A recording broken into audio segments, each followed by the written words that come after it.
Opening day baseball is finally here. Welcome back, everybody, to the Pittsburgh Pirates franchise here on MLB, the show 20. As today, a new season of Pirate baseball is set to kick off. They head out to Tampa Bay in an interleague matchup to take on the Rays. Here's a look at your lineups. The broadcast feature is bugged. You cannot see the lineups, and it only shows one pitcher, so that's why we're doing it on this screen.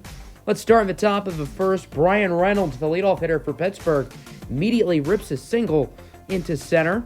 So let's see if the Pirates can drive him home. Josh Bell will be unable to. He's going to start his season off with a strikeout. So that'll bring up Gregory Polanco. That's a high fly ball deep into right center, and it is gone. Polanco coming off an injury-riddled 2019 with a good start in 2020. And the Pirates are quickly on the board, and they're not done yet. Kevin Newman with a single into center. Doesn't lead to anything, but still a nice inning off of the former Pirate, Tyler Glasnow. Let's go to the bottom of the first. Chris Archer on the mound for Pittsburgh, a former All-Star here in Tampa Bay, strikes out Joey Wendell. Then here is Jose Martinez, acquired in an offseason trade with the Cardinals with a weak single into right. So that would bring up the third hitter, Austin Meadows, also part of that Archer and Glasnow deal. He would go down looking. Let's go to the second inning. Jose Martinez with a blunder in left. That'll be a double for Kevin Kramer. It slipped out of Martinez's glove. I don't know what he was doing there. Can the Pirates answer? The answer is no. Fly out into left. Martinez does not mess that one up. And the inning is over, or the top of the inning's over, and the scoreboard would be unharmed. There's Ji-Man Choi striking out. Chris Archer starting off red hot in this game. But however, right as I say that, there's a shot into right for extra bases. A nice double here for Tampa Bay. Now that they got a runner in scoring position, maybe they'll take the opportunity to drive in a run. Or maybe not. The catcher, Mike Zunino, will strike out, and in the inning, Archer looking good after two. On to the third inning. Pittsburgh has two runners aboard now as they get a single. That'll bring up Colin Moran. Deep shot into right. Does it have enough power? Not quite. Would be caught by Austin Meadows. So once again, the Rays were in a little bit of a jam, but leave the inning unscathed. Let's go to the bottom of the third. Kevin Kiermaier up. He's going to get a single into center field. Kiermaier not known for his bat, but he's trying to make a new name for himself. However, the Rays will get a pair of strikeouts as Wendell and Martinez would both go down. So two gone now for Meadows, and that should have been a single, but Polanco botches it out and right. So that'll be a double for Meadows. Can the Rays take advantage? No, they cannot. Brandon Lau ends up striking out, ending the inning. So the Pirates get out of a little bit of a jam. Let's go to the bottom of the fourth. Here's Yandy Diaz up. That'll be a double into center. So now the Rays have two runners in scoring position and one out for Zunino, who strikes out. So now it's up to Kevin Kiermaier to take advantage, and boy, he does. Kiermaier rips it into center. That ball's not coming back. Bryan Reynolds just has to watch it fly. As Kiermaier now 2 for 2, he gets the 3-run homer, and Tampa Bay all of a sudden has taken the lead with one swing of the bat. Inning finally ends with a nice play at first from Josh Bell, but still big shot for Kevin Kiermaier, and the Rays are up 3-2 as we are through 4. On to the fifth. There is Adam Frazier. He's going to ground out. Nice play at first by Ji-Man Choi. Josh Bell would strike out for a second time in this one from Glasnow. On to the bottom of the fifth. Excellent play from Archer as Meadows has no chance. That should have been a base hit, but he just got unlucky. And then Ji-Man Choi, he's just a window shopper because he's just looking. Man, it feels good to say that. On to the sixth. Here's Osuna. He hits it in foul territory, but Austin Meadows with the catch of the year. I know the year just started, but still, holy cow, he runs into the pitcher. That is just flat out incredible from Austin Meadows. Not only the catch, but I don't know how to explain that. He just runs into his pitcher. I don't know if he went through his legs or what. Now to the bottom of the sixth. Rays going to start the inning off with a single from Willy Adames, who's had a pretty good game in this one, but that fun wouldn't last for long. 3-6-3 double play. Nice one from Josh Bell. Let's move to the 7th. New pitcher for Tampa Bay. Colin Poche is in. Nice game from Glasnow. Did not allow a run after the first inning. As here's a nice play at short from Adames. The shift clearly works, and Kevin Kramer would be out. Then there's the catcher, Jacob Stallings. He's going to strike out. Nice play from Poche. As just a beautiful pitch. Stallings can only admire that one. And then here's an almost error from Yandy Diaz. He will barely get Reynolds out, and the Rays are lucky. On to the bottom of the 7th. Here is Michael Feliz in for the Pirates. Archer's day is done. He pitched pretty well, only allowing runs in the 4th inning, as he's going to get a strikeout right there. On to the 8th inning. Jose Alvarado is in for the Rays, one of the more talented young bullpen arms in baseball. Had a down 2019, but was excellent in 2018. So the game is 3-2. The Pirates need a spark, and they're going to get it. Josh Bell goes deep, and Pittsburgh has tied this game up at 3. Bill coming off a 37 home run season last year. He participated in the home run derby and is hoping to have another powerful year. And this inning's not over. Gregory Polanco with the single. Now here's Kevin Newman. Deep shot into right. Meadows gets it up a warning track. Polanco thought that one was gone. Does retreat back to first in time. So that'll keep the game tied at 3. But Pittsburgh, they're trying to do a little something. There's a single into left. And Polanco is thinking 3, but he's going to make the wise decision to stay at second. So 2 gone, 2 on for Osuna, and he's going to strike out. Alvarado gets out of the jam. Let's go to the bottom of the 8th. Richard Rodriguez in for the Pirates, coming off a solid year last season, 3.72 ERA in 72 appearances. As here is Austin Meadows, more blind than Helen Keller. What on earth was he swinging at? And then Ji-Man Choi, same thing. The inside slider gets both of them. Rodriguez feels pretty good about his first appearance. Let's move to the 9th now. Oliver Drake in for Tampa Bay, as he's going to get a nice strikeout on Kevin Kramer. Here's Brian Reynolds with 2 outs. That'll be a single, his second hit of the day, and maybe the Pirates can get a little bit of a spark here in the 9th inning. That would bring up Adam Frazier, weak grounder to second. And for whatever reason, Lau's going to try to get it to Adames. He does get Reynolds out, but that was way too close for comfort if you're the Rays. Let's move to the bottom of the 9th. Here's Adames. Going to start the inning off with a single. And maybe Tampa Bay can finish it right here without extras. Or maybe not. Zunino strikes out. Tampa Bay down to their last out of the inning, and it would be a grounder to Josh Bell. So opening day, the first game of the series, is headed to extra innings. Josh Bell leading it off for the Pirates, and he's going to strike out his 3rd K of the day. Kevin Newman will also strike out, and Oliver Drake has a great inning. Now on the bottom of the 10th, Kyle Crick entering the game for the Pirates. He nearly had a 5 ERA last year, trying to improve upon that, as he's going to get Joey Wendell down looking, and then Austin Meadows swinging at the fastball right down Main Street, and we go to the 11th. Diego Castillo entering the game for the Rays. You may know Castillo from the Diamondbacks series last year, as here's Colin Moran, nearly had a home run earlier. That one not quite gone, but it goes off the wall, and Moran will start the inning off with a double. So immediately, the Pittsburgh Pirates have a runner in scoring position. That might be kind of short-lived. Moran getting in a little bit of a pickle. Osuna is trying to get all crazy too. Moran is tagged out. Osuna at first is gunned down. And that's a double play just based on stupidity from Colin Moran. 2 gone now for Kevin Kramer. That one is nearly gone off the wall for extra bases. He's going to get a triple. Moran would have easily scored, so the Pirates should have the lead right now, but instead, it is still a tie ball game.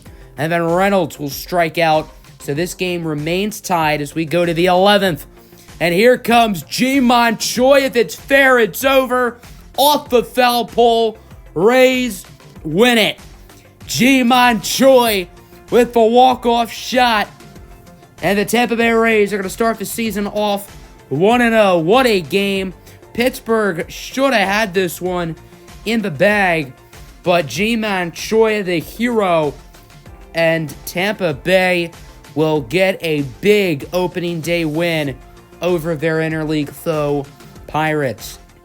So that's how this game ends. Looking at the box score, multi-hit games for Reynolds, Polanco, Newman, Moran, and Kramer. Home runs from Bell and Polanco. They were the only sources of RBIs, with Bell having 1, Polanco had 2. Meanwhile, for Tampa Bay, 3-hit game for Adames, 2 for Kiermaier. He was your player of the game, and a bunch of 1-hit games for other players. 3-run bomb from Kiermaier, and then the solo from Ji-Man Choi.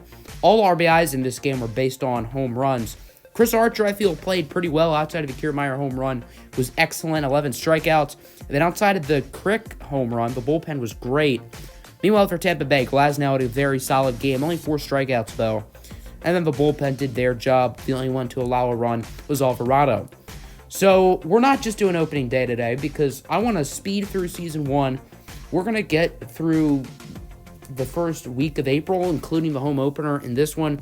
Currently sitting at 2-4 as Pittsburgh heads out to PNC Park for their home opener here against the 3-3 Cincinnati Reds in a NL Central battle, as these two teams know each other very well, coming off a beef from last season. Numerous brawls between these two squads. Here's a look at your starting lineups and then the pitchers. For Cincinnati, it'll be Luis Castillo, the All-Star, coming off a bad start. Meanwhile, for Pittsburgh, it'll be Joe Musgrove, who did not allow a run in his first game, as Nick Castellanos is going to start off with a strikeout. Brian Reynolds, leadoff hitter for Pittsburgh, would follow suit, doing the same. Let's go here to the bottom of the second now. Jacob Stallings up for Pittsburgh. He's shopping gap. That'll be extra bases. Run will come home. That's Jose Osuna. And the Pirates will start this game off on the board. Stallings with his first RBI of the season. It's been a rough start to the year for Jacob Stallings, but he does get that one. Let's go to the third. Freddie Galvis going to strike out. And then here's Brian Reynolds, bottom of the third. It's a bird, it's a plane. No, it's a bomb. And the Pirates will double their lead as it's now 2-0. Brian Reynolds with his second home run of the season, 388 feet. And Pittsburgh is now up 2-0. And how about we get back-to-back beauties? Adam Frazier following suit, doing the same. That one almost went in the Allegheny River. And Pittsburgh is now up 3-0, 423 feet. That was a no-doubter. Inning's going to end with a check swing from Polanco. He does not like the call, and I don't think he went around. I don't blame him for not liking the call. Let's go to the fourth inning. The perfect game and no-hitter for Joe Musgrove is in the books, as that'll be a double for Cincinnati with no outs. So already they have a runner in scoring position. And then here's Joey Votto, the Canada native, with the single. And Cincinnati is on the board, making it 3-1. 3-1 lead memes in the chat now. And then here's Eugenio Suarez, the next batter, one of the top power hitters in the game, with a single into right. And then here's Aquino. He's going to strike out. Big play for Musgrove as the inning does come to an end. Let's go bottom four, where things start to get chippy. Colin Moran is hit by the pitch, and he is mad about it. Remember last season, there were multiple fights between these two teams. Chris Archer intentionally throwing behind Derek Dietrich. Then later in the season, Amir Garrett trying to fight the entire Pirates dugout. I mean, if this is a sign of things to come, this could be another ugly season of fighting. There's Osuna with the single. Base is now loaded after a Stallings walk, as Musgrove will ground into the double play. Moran does score, however. Pittsburgh now leads it 4-1. And why not keep the fun going? Here's Brian Reynolds with a single into center. Jose Osuna will score, and Pittsburgh now leads it 5-1.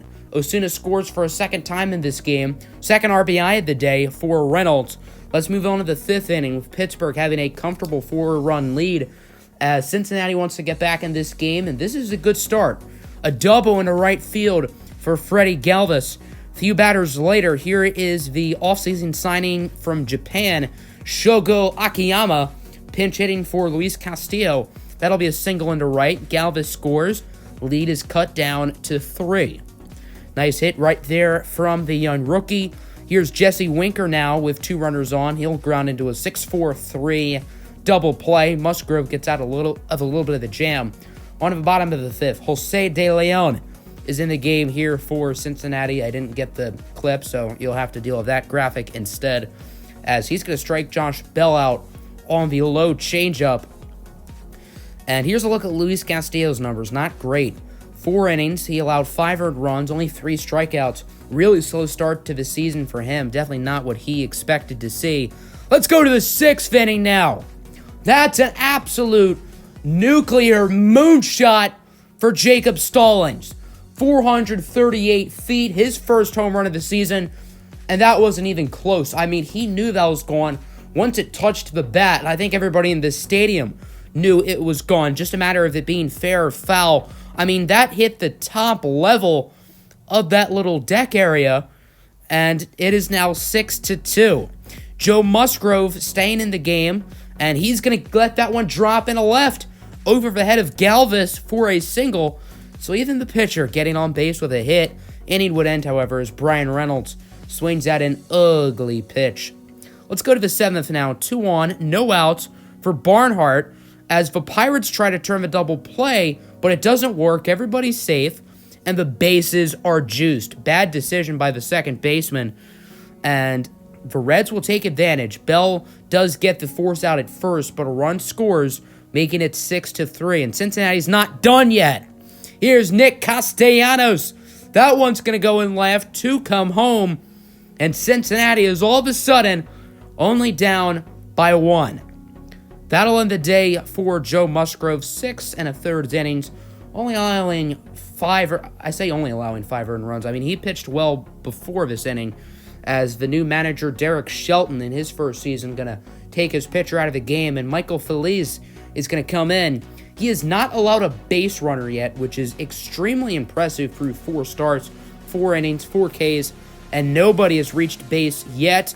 That's not going to change. Feliz Navidad, you filthy animals, as Feliz gets the out, ending the 7th inning, and Cincinnati is unable to get more damage.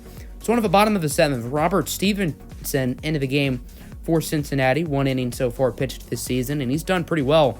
As here's Adam Frazier, the leadoff hitter, or leading off the inning. He's going to get that one into center. Jesse Winker totally botches it, and that'll be a double for Frazier. I mean, that should have been an out, but Winker was being nonchalant about it, and then it goes off of his forearm. So Frazier will gladly take advantage of that one. Next batter, Josh Bell. He's going to go down looking on the fastball, and then that'll bring up Kevin Newman with 2 gone. That ball will drop into left for a single. Frazier will come home to score, and the Pirates now lead at 7-5. Evan Moran gets a single into center. Looks like Robert Stevenson was trying to deflect the ball with his body. I mean, credit to him. He was willing to let that ball come right at him. Inning's going to end with a strikeout from Jose Osuna. On to the 8th inning, there's Aquino going to strike out, and Feliz's not allowing a base runner streak does continue. On to the bottom of the 8th, here's Michael Lorenzen, the two-way player. He's played some catcher for this Reds team and is also a bullpen arm, as he's going to get the pinch hitter Cole Tucker to ground out. Tucker, a 22-year-old shortstop, one of the young talented players in this organization. On to the 9th inning, Keon Kella on to get the save. In 1 appearance so far this season, he has blown a save, but he ended up getting the win in that game, believe it or not, as this game will end. Fly out into center, 1-2-3 inning for Keon Kella, and the Pittsburgh Pirates will open their home campaign off with a win, letting the PNC faithful drive home happy as Pittsburgh gets the win by a score of 7-5. Looking at the box score for Cincinnati, no multi-hit games for anybody except for Nick Castellanos. They did not have a home run. They did have a pair of doubles, actually 3 doubles, 2 from Castellanos, 1 from Galvis. 4 players drove in runs. Meanwhile, for the Pirates, a bunch of guys played well. Reynolds, Frazier, and your player of the game, Jacob Stallings, each had multi-hit games. Pair of doubles, 1 for Frazier, 1 for Stallings. 3 home runs. Reynolds, Frazier, and Stallings each went yard, and then RBIs for those 3 guys along with Kevin Newman. Luis Castillo struggled again. He is now 0-2. Meanwhile, Joe Musgrove is now 1-0, even though he pitched worse than he did in his first outing. Feliz with the hold, Keon Kella with the save. So next episode, we're going to go over both minor league opening days. Also, we're going to get a game in. Maybe we play our good friends the Diamondbacks, maybe Milwaukee, whoever you guys want to see there in the middle part of April. I do think it is a good time to look at the stats. No one's really doing awful. Reynolds is playing well. Josh Bell has been average. Gregory Polanco has been solid. The power has been good. Frazier, meh. Newman's been doing pretty good. Moran, not bad. Jose Osuna has been bad. Kevin Kramer has been very solid. Jacob Stallings picking it up after a slow start to the season. I guess that home opener really helped him. Jared Dyson, not too bad. Luke Maile, not good. Eric Gonzalez, pretty average. Cole Tucker, not very good. And then Jason Martin in limited at-bats has been pretty solid. Looking at the pitching, Chris Archer, pretty below average. Joe Musgrove's doing really well. Trevor Williams is doing really well. Mitch Keller, not too well. And then Steven Brault is also doing pretty well. And then even the long reliever, Robbie Erlin's pitching well. So the rotation is looking good. Feliz has been very good. Rodriguez has been perfect. Nick Birdie, not very good. Crick, good. And Keon Kella has been meh. So that'll end the episode. I hope you guys enjoyed. If this video gets 30 likes, next episode will be up tomorrow. So stay tuned for that one. Currently 1.5 games back in the Central. Currently tied with 4 teams. Or I guess we're tied with 3 teams for the second wildcard spot in the NL. So maybe we go for a playoff berth rather than rebuild. I mean, I know we're early in the season, but the team isn't playing too badly. Have a good one.